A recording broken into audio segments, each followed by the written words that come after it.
Olá pessoal, aqui é o professor Carlos. Hoje nós vamos ter uma aula de física do terceiro ano com o assunto de carga elétrica. Isso vai ser uma revisão do que foi trabalhado no início do ano em sala de aula, beleza? Bom, primeiramente quero que você tente imaginar como seria a nossa vida sem eletricidade.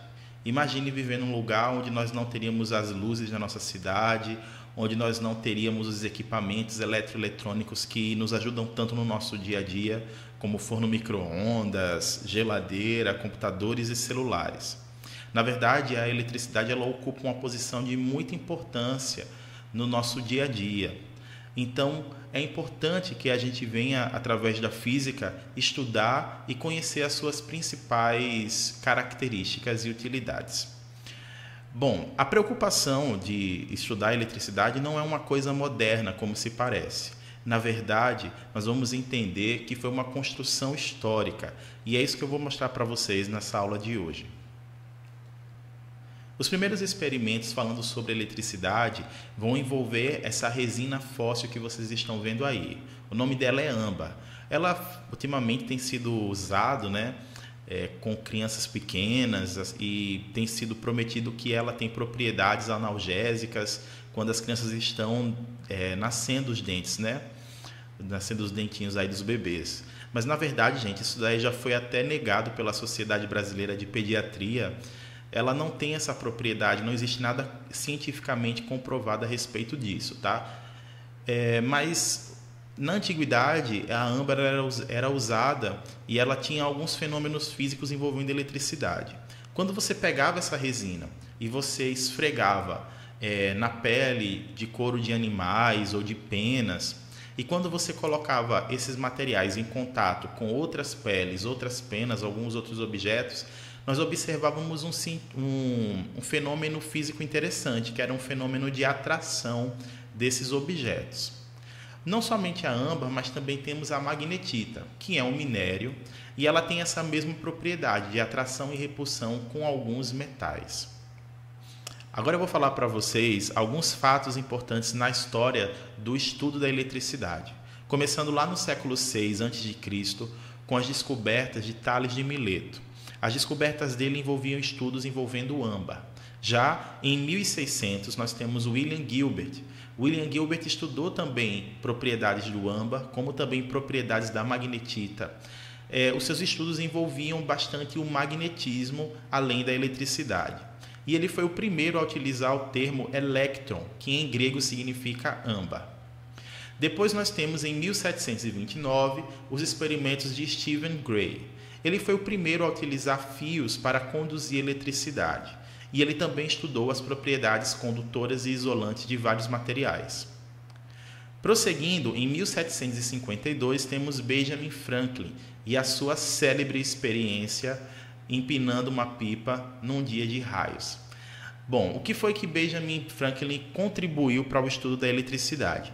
Primeiramente, ele foi o inventor do para-raios, que é utilizado até hoje. Mas os seus experimentos eles constataram duas coisas importantes. A primeira, a existência de um fluido elétrico, ou seja, ele descobriu que existe alguma partícula que pode conduzir eletricidade. Lá na frente nós descobrimos que essa partícula chama-se elétron. Eu vou explicar para vocês daqui a pouquinho. Ele também descobriu que os corpos eles podem ser eletrizados positivamente ou negativamente. Nós sabemos que os corpos na natureza eles estão eletricamente neutros. E a contribuição de Franklin foi a seguinte, de que nós podemos fazer processos que podem modificar essa carga elétrica dos materiais, dos objetos, da matéria. Ok? Bom, mais adiante nós temos Alessandro Volta, em 1800. Ele foi o inventor da primeira pilha do mundo, que é chamada de pilha voltaica. Está aqui uma imagem dessa invenção. Também temos Faraday, Michael Faraday. Ele foi o inventor do dínamo. O dínamo, essa máquina aqui, que é esse disco, ela consegue gerar e transformar energia mecânica, transformar a energia mecânica em energia elétrica. E também em 1879 nós temos as contribuições de Thomas Edison. A mais célebre delas é a invenção das primeiras lâmpadas. Mas aonde está a origem da eletricidade na matéria? Para responder essa questão, nós precisamos observar para a menor estrutura dela, que é o átomo. Eu tenho aqui para vocês um modelo atômico, tá? Esse é o modelo planetário. Nós dividimos o átomo em duas partes. A primeira parte, deixa eu pegar aqui. A primeira parte seria essa aqui, que seria o núcleo, tá? No núcleo, nós temos duas estruturas, que são os prótons e os nêutrons. Os prótons são partículas que têm carga elétrica positiva e os nêutrons, por sua vez, não possuem carga. Ao redor do núcleo, nós temos aqui, ó, representado por essas bolinhas amarelas, a eletrosfera. Na eletrosfera estão os elétrons. Os elétrons, por sua vez, têm carga elétrica negativa. Então, resumindo aqui, com relação à estrutura do modelo atômico, nós temos três partículas importantes. A primeira é o próton, que tem carga elétrica positiva, o elétron, que tem carga elétrica negativa, e os nêutrons, que não possuem carga elétrica. Ok? O que podemos observar em relação a essas partículas? Nós conseguimos observar um fenômeno bem interessante, que é o fenômeno de repulsão e atração. Como assim? É observado que quando nós pegamos duas partículas que têm cargas elétricas iguais, por exemplo, duas negativas ou duas positivas, nós vamos ter aqui um fenômeno de repulsão, tá? Aqui no nosso exemplo, ó, nós temos duas cargas negativas, então isso é uma reação natural. Quando se coloca essas duas partículas com o mesmo sinal, com o mesmo tipo de carga elétrica, elas vão se separar naturalmente. Já se você coloca duas cargas que têm sinais contrários, uma positiva e uma negativa, nós observamos que existe ali um fenômeno de atração entre essas cargas, tá? Isso aqui é muito importante, nós vamos usar lá na frente quando estivermos fazendo alguns cálculos, ok? Bom, vamos falar agora um pouquinho sobre carga elementar. Imagine agora que nós pudéssemos calcular a quantidade de carga de um próton ou de um elétron. Bom, através de experimentos isso foi possível. É o que nós chamamos de carga elementar. Então, a carga elementar ela seria o quê?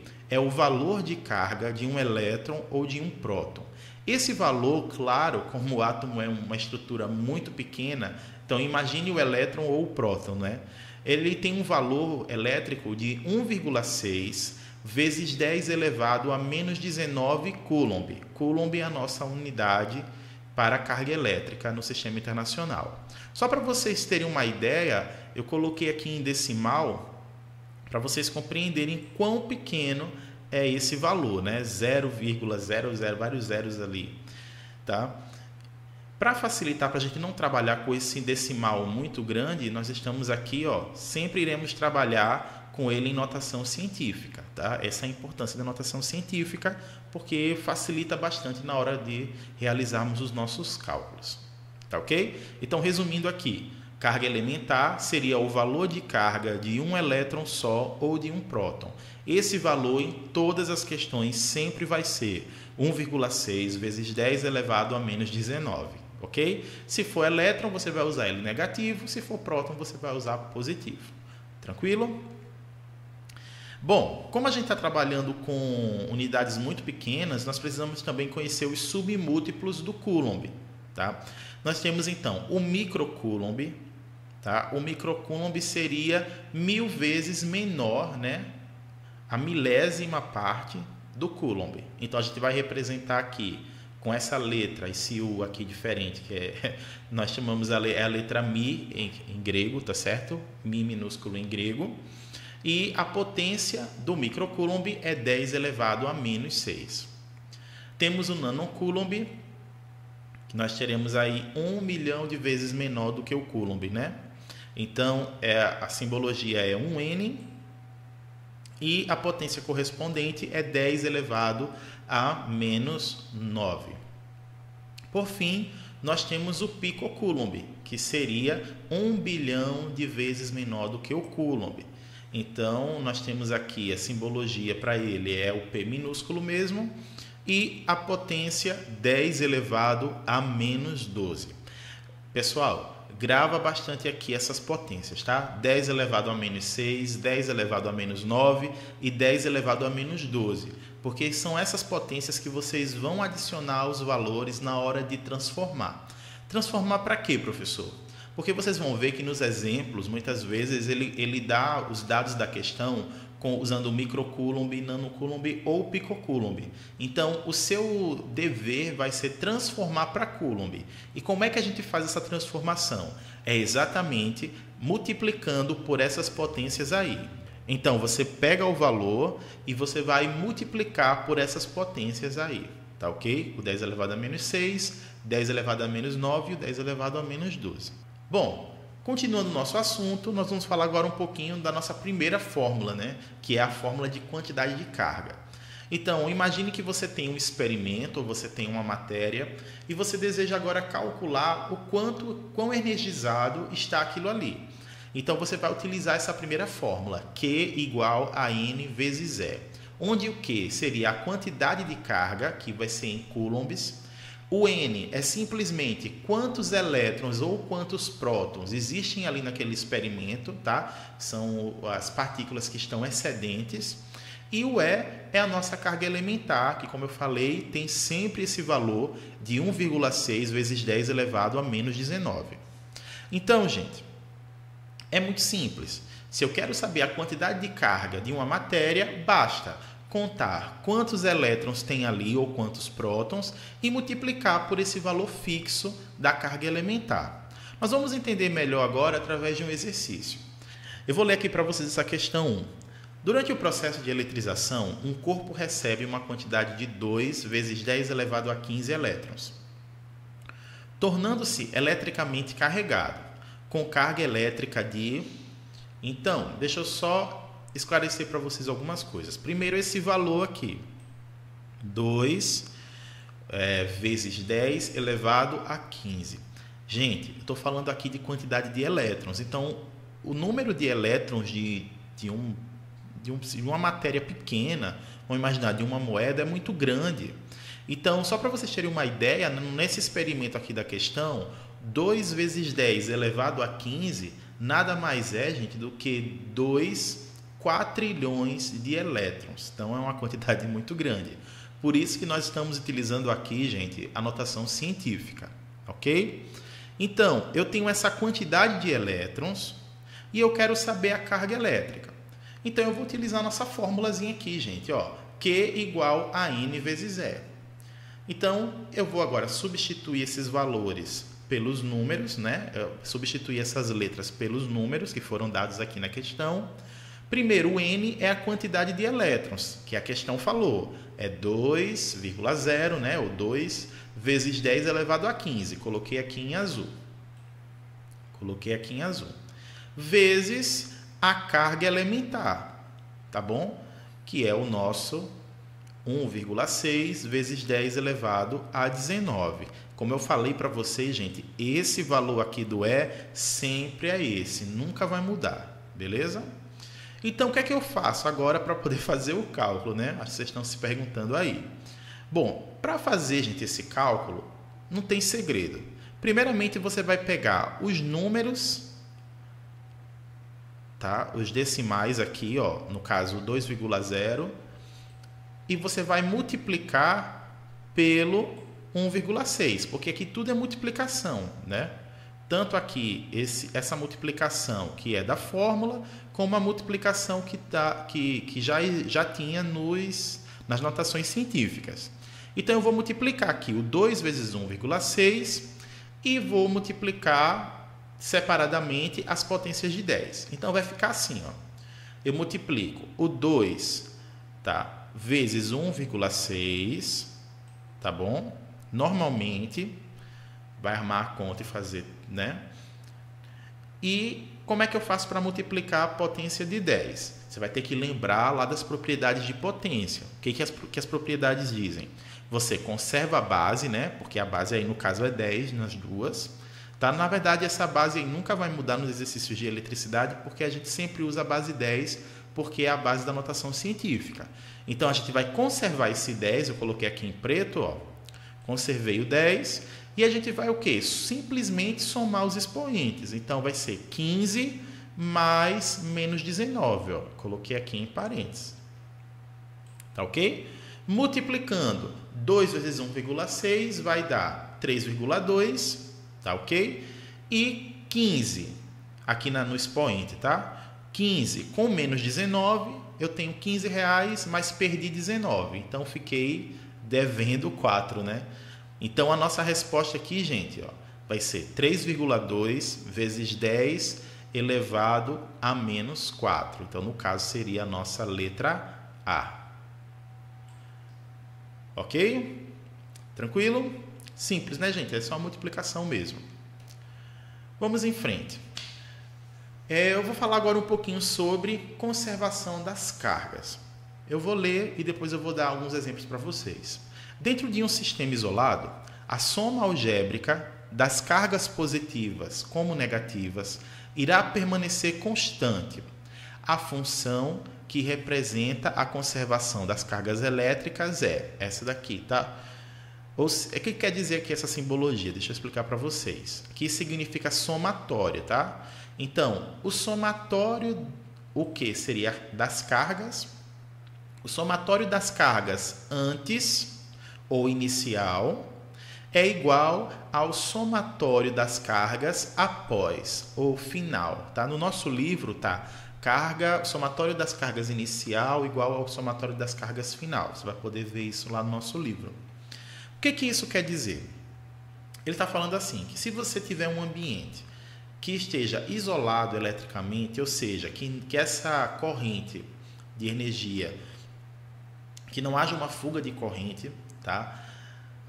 Essas cargas, elas nunca vão ser destruídas. Elas vão sempre continuar sendo as mesmas. Mas o que pode acontecer é de acordo com as propriedades físicas e químicas das matérias envolvidas aí, dos objetos, o que vai acontecer? Você pode ter uma mudança de carga de um objeto, de uma matéria para outra. Eu vou explicar aqui de uma forma prática. Então, imagine que você tem aqui dois corpos, tá? Esse primeiro corpo aqui, ele tem cargas elétricas aqui, ele tem, vamos imaginar, 1, 2, 3, 4, 5, 6, 7, 8.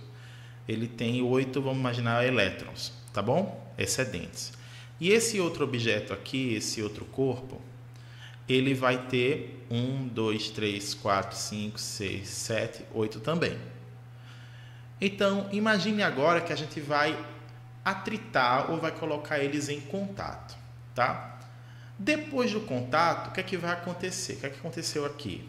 Vocês estão vendo que agora no segundo, né, no corpo 2, ele tem mais aqui cargas do que esse primeiro.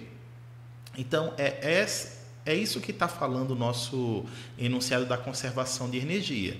Nenhuma energia aqui foi perdida, porque nós tínhamos 16 antes, né? Somando aqui os dois.